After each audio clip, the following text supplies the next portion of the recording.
When people think of investing, they think of two things, stock market and real estate. But have you ever wondered if it was safe to invest in Funko Pops? Well, it can be. And today I'm going to give you guys the ultimate investing guide on how to invest in Funko Pops. Let's get to it.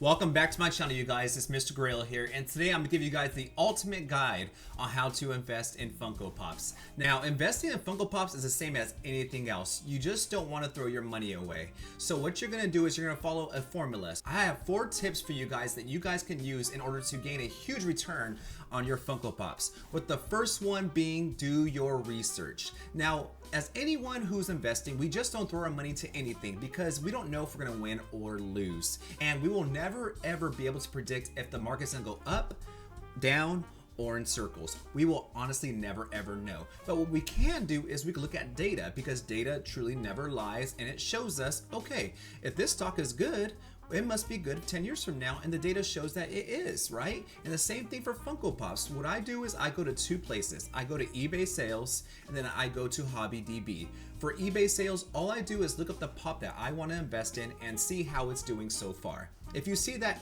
as each time it sells, it's constantly going up, that's a good investment to make. And HobbyDB makes it easy as well, because it has a price breakdown from now on to 10 years ago, and it shows us, has this pop gone up? That's a great thing to have. And when we're doing our research, we all want to evaluate our pops right there on HobbyDB because we can see the trends. And I have 2 Funko Pops that are perfect for these trends to show if it's a good investment or a bad investment. First, I'm gonna show you guys the good investment. The first Funko Pop that we have is the Friday the 13th Jason Voorhees 01. This is the limited edition glow in the dark green Funko Pop. Now the fact is, this Funko Pop 10 years ago was $84, and as we see now in modern day, it is going for $550. What a return on an investment, right? Now that's an example of a Funko Pop that you should be investing in, right? And if you look at the graph, it is constantly going up as years go by. Now, let's look at something that's on the opposite side of the spectrum, which is a bad Funko Pop to invest in as of right now. And that is going to be a Riddler. Now, the Riddler has all the good signs, right? Iconic character, comes from Batman. Everyone knows DC, should be going up, right? But the fact is that the data is saying differently. Now, 10 years ago, this pop was worth $127. A good chunk of money, right? But if you held it onto your shelf for 10 years thinking that you're gonna make a major profit, boy, are you wrong. If you see now in modern day, it's worth $97. That is not a good return on your investment. Imagine having a Funko Pop sit on your shelf for 10 years just to lose value, especially 30 bucks. That hurts. Which is why we want to rely on data and not our own minds to see if we're truly gonna make a return on our investment for Funko Pops. And the second tip that I have for you guys is to take care of your boxes, because condition is everything. And that plays a role in everything, right? You think about cards, right? If you send it into PSA, the difference between a PSA 10 and a PSA 9 is substantially huge. Just think about the Charizard, right? First edition Pokemon Grail.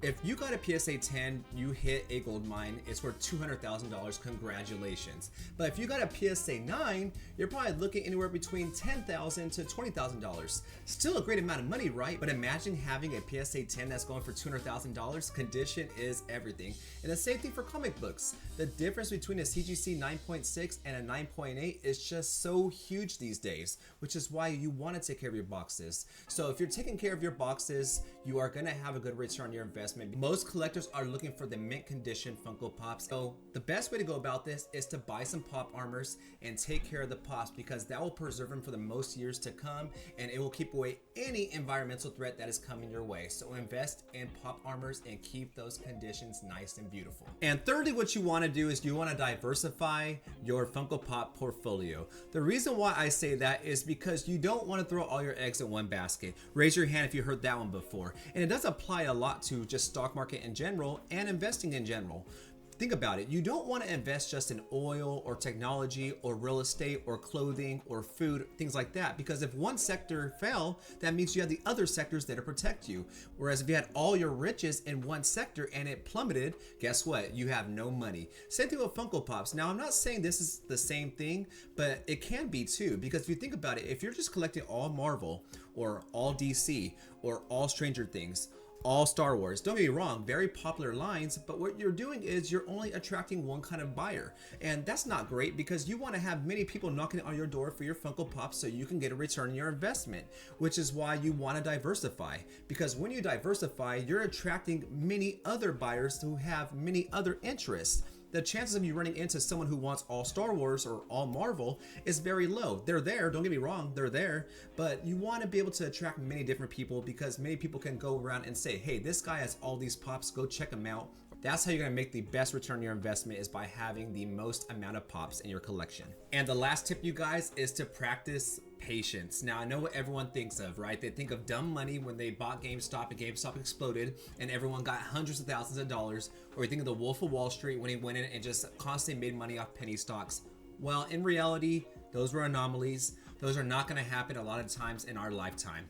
But when you practice patience, you're able to gain more money on your investment. And if you're anyone who's been around my channel since the beginning, which is not that long, by the way, you would know that I always have preached patience with Funko Pops because they do go up, but it's very slowly and gradually.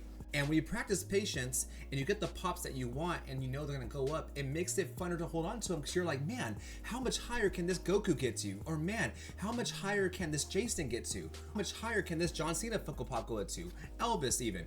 It makes it fun to see how high can these pops go while they're sitting here on our shelves and making us feel good about our Funko collection. So if anything, please practice patience because patience is a virtue and it will bring you the highest amount of returns rather than rushing to get money. There is more money in the game of patience. And lastly, guys, I want to give you guys an announcement on my mystery boxes. So I went on my Instagram and I'll have that link down in the description below. And I did a poll on who would want me to do Funko Pop mystery boxes. Actually, it will come up more things too, not just Funko Pop. I may have some action figures and comic books in there as well. But I have 4 different tiers of mystery boxes that I'm going to be selling. The first is going to be the $25 one. So the average price will be $25. You have a chance to score $50 on that return, but also there's a chance that you may get the low of $12. So that's the first one. Then I have my tier 3, which is $50. You have a chance of a ceiling of $100, but you have the chance of a low point of $25, but the average will be $50. On to my tier 2, which will be $100. The average will be $100.